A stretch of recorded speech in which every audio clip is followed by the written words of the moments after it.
state, and we are now following the CBSE curriculum and has now become compulsory for us to fully know and understand the basic nature and concepts of the National Education Policy, which has been applied from 29 July 2020. So let's start the program by the lighting up of the lamp by our Honorable Principal Sir and the respected senior teachers of our school. Principal Sir, Shalini Sir, Rita Ma'am, Anushree Ma'am, please come on the stage to enlighten the lamp with our Principal Sir.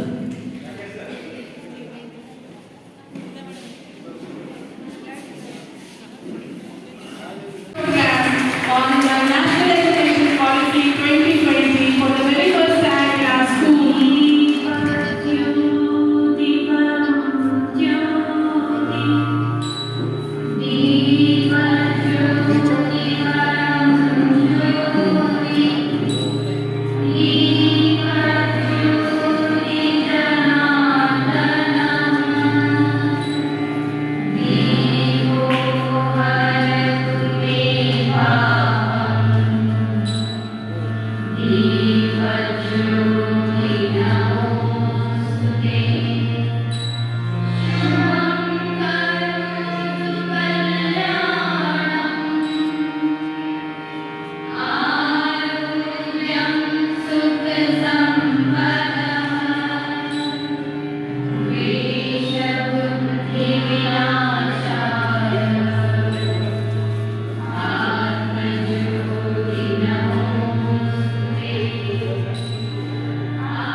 Pradeep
सबको aware होना बहुत जरूरी हो गया है। आज के इस प्रोग्राम में एनईपी का दायरा बहुत बड़ा है। एनईपी में बहुत सारे सेक्शंस हैं, बहुत सारे रिफॉर्म्स हैं, बहुत सारा डिटेल्स में एक दिन के वर्कशॉप में पूरा नहीं हो सकता है। इसलिए कुछ हमारे कलीग्स प्रयास किए हैं कि थोड़े ही समय में एनईपी का थोड़ा ब्रीफिंग हो जाए और हम लोग इस टॉपिक में धीरे धीरे अपने स्कूल में इम्प्लीमेंट करने के सिचुएशन में आ जाएंगे।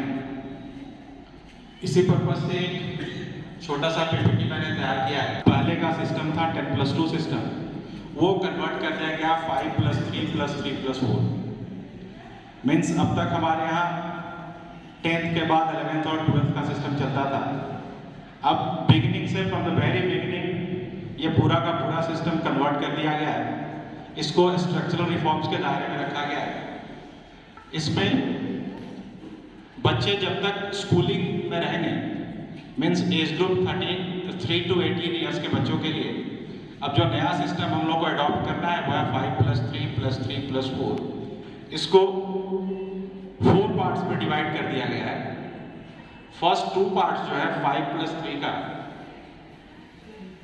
एक्चुअली फाउंडेशन स्टेज और प्रिपरेटरी स्टेज का ग्रुप माना गया। उसको फाउंडेशन स्टेज को 2 कैटेगरी में डिवाइड किया गया है। 3 इयर्स जो कि प्री स्कूलिंग एज होगा, जिसमें आंगनवाड़ी को बोल सकते हैं या हमारे केंद्रीय विद्यालय में बाल वाटिका कॉन्सेप्ट चलता है। तो आंगनवाड़ी, बाल वाटिका या प्ले ग्रुप में हम लोग फर्स्ट 3 इयर्स वाले बच्चे को जो 3 साल के बाद स्कूल में आना शुरू करेंगे उनके लिए है। उसके बाद 3 साल के बाद जब बच्चे 4th ईयर में जाएंगे, 4th ईयर ऑफ स्कूल में जाएंगे, तो उनका क्लास 1 और क्लास 2 स्टार्ट होगा। सेकेंड स्टेज प्रिपरेटरी स्टेज है जो 3 इयर्स का है। इसमें बच्चे क्लास 3, 4 और 5 तक के रहेंगे। यहाँ तक हमारे स्कूल में ये 2 स्टेज अभी नहीं है, तो मेनली हम लोग फोकस करेंगे मिडिल स्टेज और सेकेंडरी स्टेज का। मिडिल स्टेज स्टार्ट होता है क्लास 6 से। इस स्टेज से न्यू नेशनल एजुकेशन पॉलिसी में बहुत सारा चेंजेस किया गया है और अभी तक जो हमारा ट्रेडिशनल वे ऑफ टीचिंग था इसको काफ़ी हद तक चेंज कर दिया गया है। जो हमारा लर्निंग सिस्टम था, बुक से पढ़ाई करना है, कॉपी पेन सिस्टम यूज़ करना है, क्लासरूम स्टडी पे ज़्यादा फोकस करना है, इसको चेंज करके अब एक्टिविटी बेस्ड स्टडी शुरू कर दिया गया है। क्लास 6 से ही बच्चों को कंप्यूटर नॉलेज और सबसे इम्पोर्टेंट जो आज कोडिंग का ज़माना है, कोडिंग में बच्चे बहुत सारे इंटरेस्टेड होते हैं और उसके लिए कोई एक्स्ट्रा नॉलेज का, कोई फिजिक्स, केमिस्ट्री, मैथमेटिक्स या कोई साइंस पेपर का रिक्वायरमेंट नहीं होता है। तो कोडिंग भी from the very beginning class 6 से अडॉप्ट कर लिया गया है कि जो बच्चे चाहे कोडिंग सीख सकते हैं।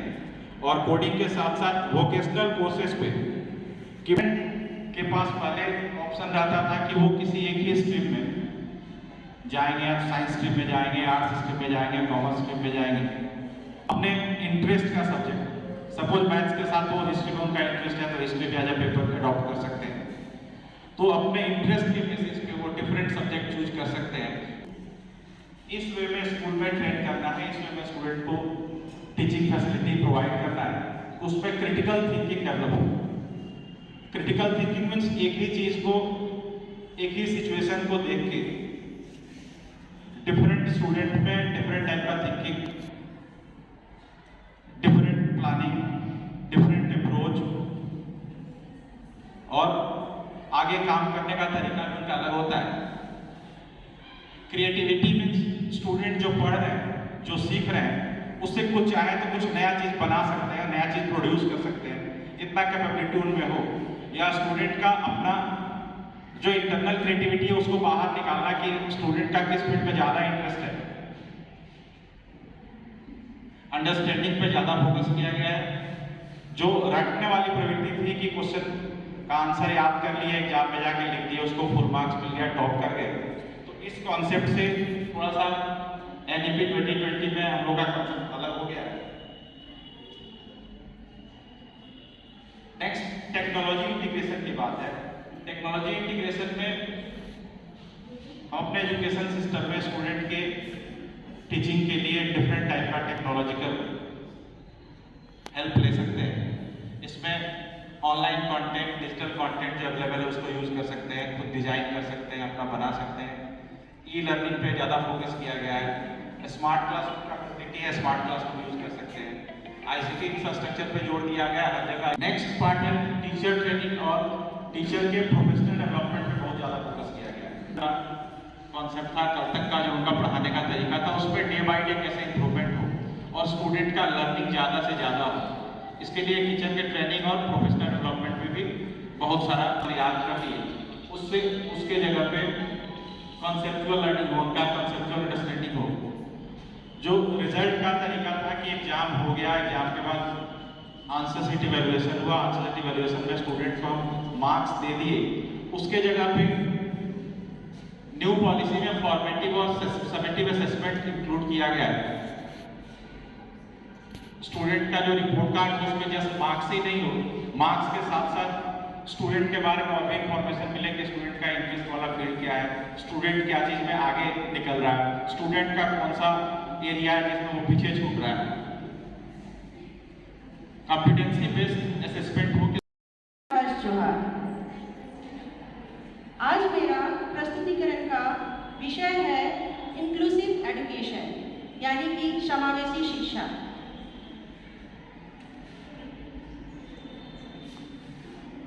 जैसा कि हम जानते हैं, एनईपी राष्ट्रीय एजुकेशन पॉलिसी 2020 का एक बहुत ही इम्पोर्टेंट एस्पेक्ट है इंक्लूसिव एजुकेशन। इंक्लूसिव एजुकेशन की अगर हम बात करें तो मूलक एवं समावेशी शिक्षा सीखना सभी के लिए, यानी कि equitable and inclusive education, learning for all. सचमुच में समावेशी शिक्षा नीति है। इस नीति का अध्याय 6 समावेशी शिक्षा से संबंधित है, जिसका उद्देश्य है समतामूलक और समावेशी शिक्षा सीखना सभी के लिए। यह एक ऐसी शिक्षा प्रणाली को संदर्भित करता है जिसमें हम बच्चे को उनके बिना बौद्धिक, सामाजिक, भावात्मक, भाषाई या अन्य किसी भी परिस्थितियों की परवाह किए बिना सभी को हम समायोजित करते हैं, किसी भी प्रकार का विभेद नहीं करते हैं। ये जो समावेशी शिक्षा की नीति आई है, ये 2 मेन पॉइंट से आती है। पहला है शिक्षा का अधिकार एवं दिव्यांगजन का अधिकार, right to education and right of person with disability, और दूसरा है समग्र शिक्षा अभियान। इसी ने समावेशी शिक्षा की नींव स्थापित की। अगर हम बात करें कि क्यों इसे एनईपी में शामिल किया गया है, इसका क्या उद्देश्य है, इसकी क्या विशेषता है, तो ये जो है बिना क्षेत्र में विश्व शक्ति बनेगा भारत महान के बारे में कुछ बताना है। इसमें एक्चुअली न्यू एजुकेशन पॉलिसी और ओल्ड एजुकेशन पॉलिसी में डिफरेंस क्या है? आवाज ऑडिबल है ना? डिफरेंस क्या है? तो पहले एक्चुअली जैसा कि थोड़ी देर पहले शशि सर ने भी बताया कि 10+2 पहले हुआ करता था, अब उसी को तो हम मॉडिफाई करके न्यू एजुकेशन पॉलिसी में 5+3+3+4 लाया गया। इसमें 5 का मतलब है 5 means fundamental stage, foundation stage है। इसमें हम लोग को डिवाइड किया गया है 5 ग्रुप में। एजुकेशन पॉलिसी में junior KG, nursery, junior KG, senior KG and class 1 and class 2। इसमें एज बार दिया गया है मोर देन 3 इयर्स। तो जनरली कंसीडर किया गया है senior nursery class 3 4 age group के रहेंगे, एज 4 इयर्स होगा। सीनियर केजी, जूनियर केजी में 5 इयर्स, सीनियर केजी में 6 इयर्स। इसी तरह से क्लास 1 में 7 इयर्स और क्लास 2 में 8 इयर्स। तो that means 4 to 8 years divide किया गया।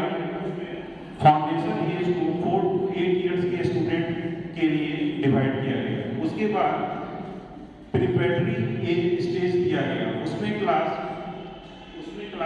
क्लासेस 3, 4 और 5 के बच्चे रहेंगे, जिसमें एज बार क्लास 3 के लिए 9 इयर्स, क्लास 4 के लिए 10 इयर्स और क्लास 5 के लिए 11 इयर्स दिया गया। 8 स्टेज में आपका क्लास 6 से स्टार्ट है, जिसका कि एज बार 11 इयर्स, क्लास 6 क्लास 7 को 12 इयर्स, क्लास 8 को 13 इयर्स, नियर अबाउट 13 इयर्स के एज तक बार को रखा गया। उसके बाद सीनियर सेकेंडरी स्टेज में क्लास 9 to 12 रखा गया। तो 9th क्लास में एडमिशन एज रखा गया 14 years according to foundation age के अनुसार। 9th क्लास का एज बार 14 इयर्स होगा, 10th में 15 to 16 इयर्स के अबाउट में, और 11th में 16 इयर्स 17 इयर्स, और 12th आते आते 18 इयर्स के अराउंड आपका ये सेकेंडरी स्टेज कंप्लीट होगा। और सेकेंडरी स्टेज और सबसे पहले फाउंडेशन स्टेज में हम लोग को एक्टिविटी जस्ट लाइक इस स्टेज में no uniform, no exam, learn with playing बोला गया। इसका मतलब है कि इस स्टेज के बच्चे को ज़्यादा प्रेशर नहीं देना है। इस स्टेज के बच्चे में जो भी स्टडी मटेरियल दिया जाएगा, ऐसा दिया जाएगा कि वो खेल खेल में अपने क्लास को कंप्लीट कर ले। इससे क्या होगा कि आजकल के जैसा कि जनरेशन में देखा जा रहा है, बच्चे के वेट से बच्चे का बैग का वेट ज़्यादा हो गया है, जिसके चलते बच्चे आप लोग फील करते होंगे, जिनके भी घर में छोटे छोटे बच्चे हैं वो ओवर बर्डन हो गया, बैग के साथ साथ स्टडी भी। आजकल ऐसा हो गया है उस न्यू सर 10th का बोर्ड नहीं देंगे तो मार्कशीट नहीं मिलेगा, तो फिर जॉब कैसे मिलेगा? तो बहुत सारे ऐसे प्रश्न हैं जो कि बच्चे के मन में चल रहा है, और जो न्यू एजुकेशन पॉलिसी को अभी बारीकी से नहीं समझ पाए हैं उनके दिमाग में चल रहा है। सर ये एक्टिविटी बेस्ड टीचिंग होगा, एग्जाम नहीं होगा, कोई लोड नहीं होगा, बच्चे कैसे पढ़ पाएंगे? तो इन सारी बातों को हम लोग आज के इस वर्कशॉप प्रोग्राम में चर्चा करने के लिए यहाँ उपस्थित हुए हैं। तो मुख्य बात यह है कि जो प्लेसन होगा, तो CCE टर्म जानते हैं, कॉम्प्रिहेंसिव एंड कंटिन्यूअस इवेल्युएशन। तो बच्चों को इवेल्युएट जो किया जाएगा वो सिर्फ मार्क्स बेसिस पर नहीं होगा, उसके सारे एक्टिविटी को वॉच किया जाएगा और उस आधार पर उसका मार्किंग किया जाएगा। NCF 2005 का निर्माण किया गया, वो काफी एक आ गई, और इसी बीच में नई शिक्षा नीति और राष्ट्रीय शिक्षा नीति 2020 है, इसका निर्माण कार्य शुरू हो गया था। तो जब पॉलिसी आई, राष्ट्रीय शिक्षा नीति सारे NCERT के मॉडल पर 22 position paper NCF S school education का जो ड्राफ्ट जारी हुआ है उसमें स्पष्ट किया गया है। तो उसी में जो अभी बातें हो रही थी वो है कि बोर्ड नहीं है, तो आप बिल्कुल पूरी तरह से चुप नहीं गए कि कोई भी विषय